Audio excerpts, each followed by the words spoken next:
জামালপুর সদর উপজেলার ইটাইল ইউনিয়নের সরকারের খাদ্যবান্ধব কর্মসূচির চাল চুরির অভিযোগ উঠেছে বিএনপি নেতার বিরুদ্ধে। ইটাইল ইউনিয়ন বিএনপির সাংগঠনিক সম্পাদক ও উপজেলা বিএনপির সদস্য মোহাম্মদ আনোয়ার হোসেনের বিরুদ্ধে এই অভিযোগ পাওয়া গেছে। জামালপুর প্রতিনিধি রাসেল রানার তথ্যচিত্রে বিস্তারিত জানাচ্ছেন সিথি জান্নাত। জামালপুরে সদর উপজেলার ইটাইল ইউনিয়নে সরকারের খাদ্যবান্ধব কর্মসূচি চাল চুরির অভিযোগ উঠেছে বিএনপি নেতার বিরুদ্ধে। ইটাইল ইউনিয়ন বিএনপির সাংগঠনিক সম্পাদক ও উপজেলা বিএনপির সদস্য মোহাম্মদ আনোয়ার হোসেনের বিরুদ্ধে এ অভিযোগ পাওয়া গেছে। অভিযোগে জানা যায়, হতদরিদ্রদের জন্য বরাদ্দকৃত খাদ্যবান্ধব চাল নিয়মিতভাবে বাজারে বিক্রি করে আসছেন আনোয়ার হোসেন। এতে প্রকৃত কার্ডধারীরা চাল না পেয়ে ভোগান্তিতে পড়েছেন।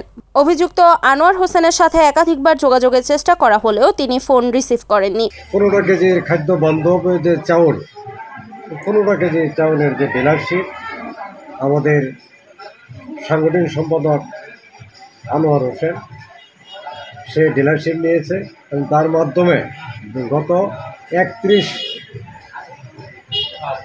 আগস্ট সে চাল বিতরণ করছে। আমরা জানি যে সে চাল বিতরণ করছে, এটুকু আমরা জানি। কিন্তু গতকাল একটা ভিডিও ভাইরাল হয়েছে রাত 11:15 ভিডিও ভাইরাল হচ্ছে। তখন আমি তৎক্ষণাৎ আমাদের সাধারণ সম্পাদক নজরুল মাস্টার সাহেবকে জানাইছি একটা ভিডিও ভাইরাল হয়েছে, এটা কতটুকু সত্য মিথ্যা এটা আমাদের দেখতে হবে। তার পরিপ্রেক্ষিতে আমাদের সাধারণ সম্পাদক নজরুল মাস্টার তৎক্ষণাৎই আজকে সন্ধ্যার পরে একটা মিটিংয়ের আহ্বান জরুরি সুপার ফাইভ নিয়ে আমরা সিদ্ধান্ত নিতে চাচ্ছি যে একটা তদন্ত কমিটি করে আমরা একটা সঠিক তদন্ত নিব।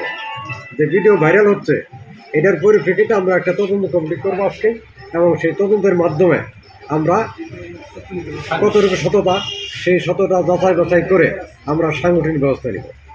যেহেতু একজন দলের সাংগঠনিক সম্পাদক এবং সদর থানা বিএনপির সদস্য একটা গুরুত্বপূর্ণ পদ, আর বর্তমানে আমাদের ভারপ্রাপ্ত চেয়ারম্যান তারেক রহমানের নির্দেশ যে কোনো প্রকার দুর্নীতিবাদ বা চাঁদাবাদ যারা দলের ভিতরে দল ভাঙ্গিয়া এই দলের ভাবমূর্তি নষ্ট করবে তাদেরকে কোনোভাবে ছাড় দেওয়া হবে না।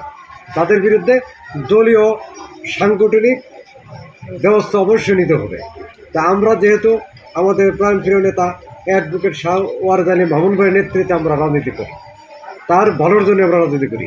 সামনে আমাদের যেহেতু জাতীয় নির্বাচন, সংসদ নির্বাচন, সেই সংসদ নির্বাচনের সামনে রেখে আমরা বারবার দলীয় নেতাকর্মীদেরকে আমরা কঠোর হুঁশিয়ারি দিছি যে কোনো প্রকার চাঁদাবাজি বা দলের সাংগঠনিক বহির্ভূত কোনো কাজ করলে আমরা তৎক্ষণিক সাংগঠনিক ব্যবস্থা নিব এবং তাদেরকে আমরা দলীয় নিয়ম অনুযায়ী তাদেরকে বহিষ্কার করব।